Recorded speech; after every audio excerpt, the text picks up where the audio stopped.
President Trump has been in office for 2 years. While he was president. Hold on, Senator. President Trump's been in office for 2 years. Finish. President Trump has brought inflation from a sky-high 21% over the Biden years down to under 5%, and right now hovering near 4%. Wait, The cope is out of control, and I'm actually going to lose my mind. Hey guys, welcome back to the show, your home for independent and nonpartisan commentary and analysis on politics, media, internet insanity, and more.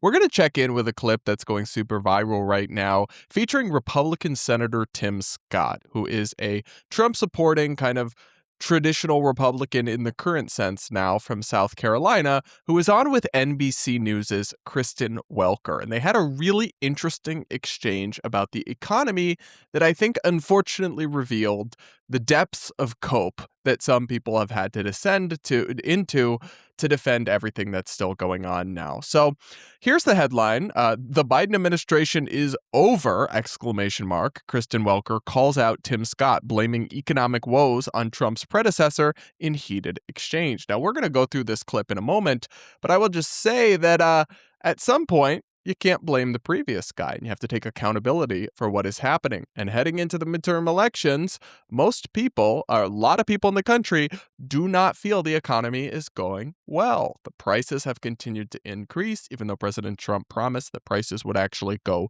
down. Tariffs have caused economic chaos and price increases on some goods.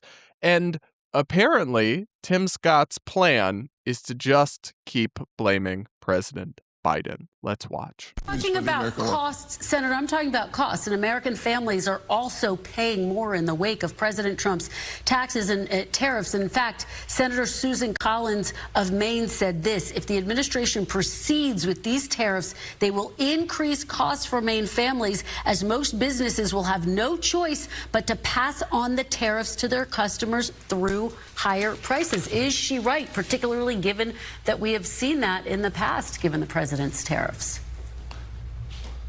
Well, Kristen, you're talking about a really important issue of cost. Let's look back at the original sin of cost in America in the last 8 years. It goes to Joe Biden. I'm sorry, we got to stop already just to talk about this for a second.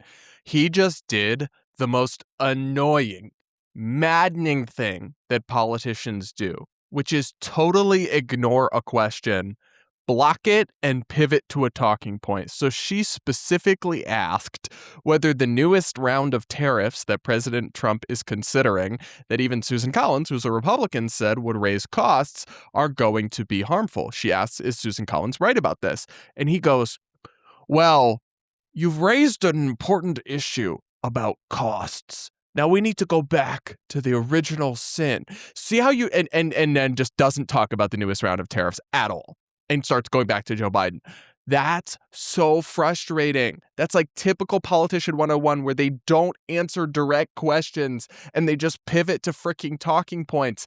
It's maddening. It really is infuriating as a viewer. It's infuriating as an interviewer, as a journalist, as a host. It's like, if you don't want to actually discuss the things you're asked about, just film a video of yourself talking to the wall and post it on your social media. Because what's the point of having a conversation and if you're not going to actually engage in the conversation? And then it's like, dude, you can't just, well, let's just go back to talking about Biden again. I understand. Biden was an awful president in a lot of ways. His handling of the economy was very poor. There was an inflation that was extremely severe. I think some of Biden's policies made it significantly worse, even though obviously there was going to be some level of inflation given the pandemic and the stimulus spending. But it's like, we're almost 2 years in now. At some point, you got to take accountability for what happens under your own watch. And Republicans, specifically President Trump, promised that prices would go down, that they would decrease, that we would have deflation. He said that over and over and over again, and that hasn't happened. It's like, can we just be honest Just like, honestly, I would have more appreciation, more respect if they just said, listen, we're still working on it.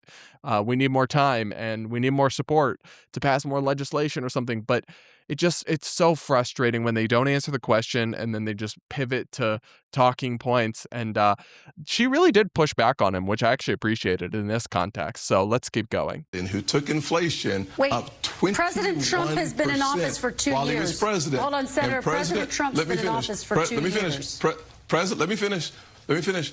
President Trump has brought inflation from a sky-high 21% over the Biden years down to under 5% and right now hovering near 4%. Wait, inflation was at 3% when... Sorry, but he's doing some mental gymnastics with these numbers. The annualized inflation rate by the time that Joe Biden had left office, the end of his term, had come down to 3%. Now, last month, it was 3.4 or 3.5%, 3.4%. I have it in my notes.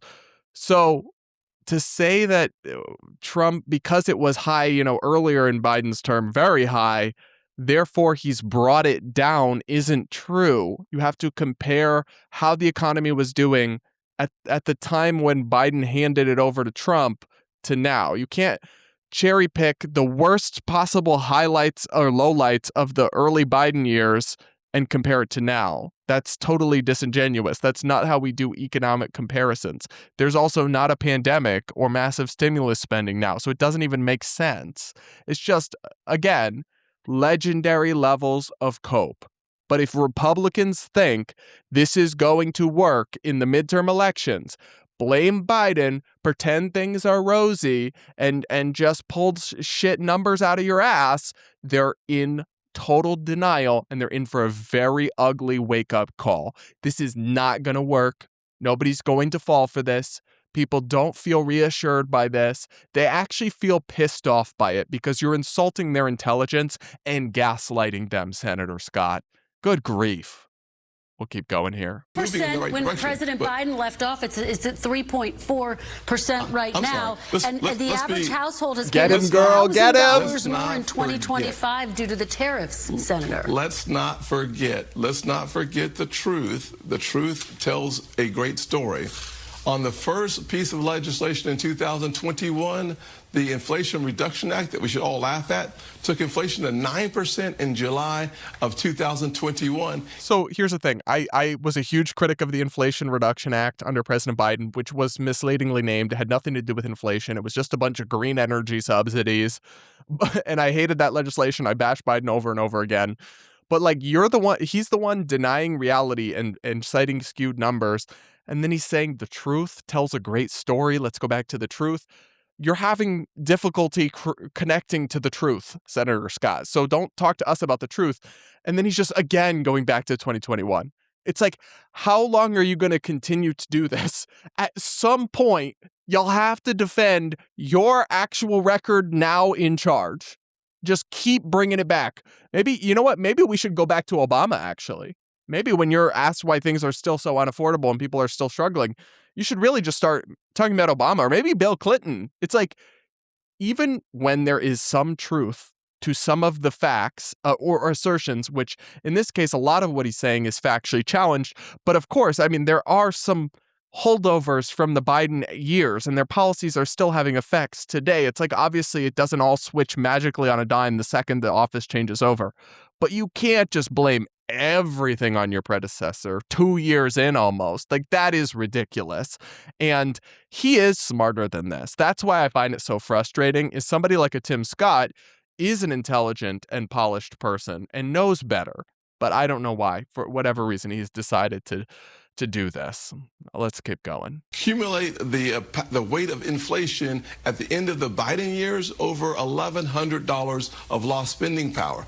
President Trump inherited a weak economy and has built a resilient, strong economy with our wages going up and our costs flattening finally. Well, that's wrong. The costs have not flattened under President Trump. They have gone up.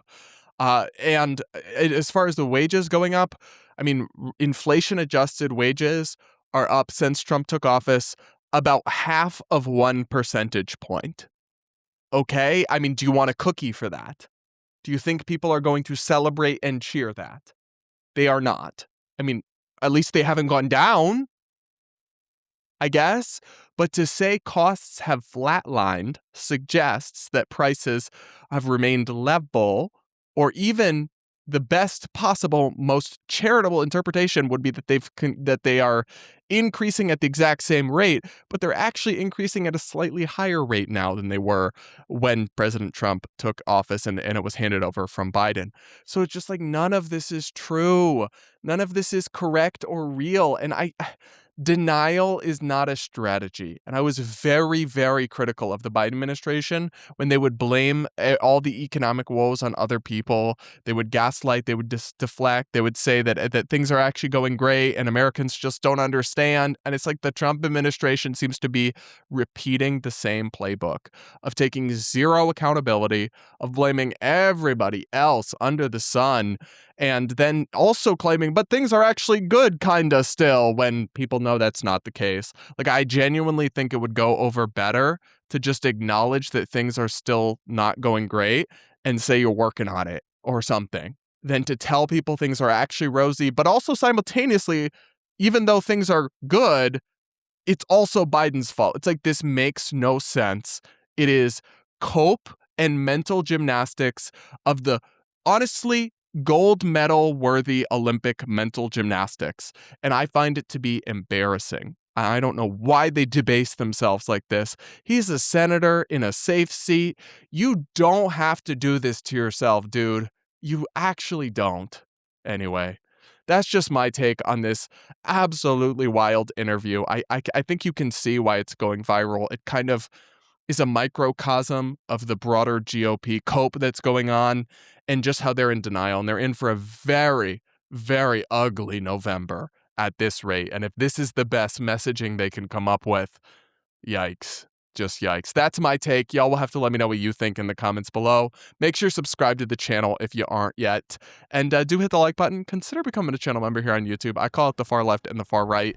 And I try to just be honest and independent. That's not actually the best business model. The best business model is just exclusively pander to one side. So I do need support from viewers like you. Hit the join button or click the link in the description to become a channel member and support me now. Now we'll leave it there for this one and be back with more real soon.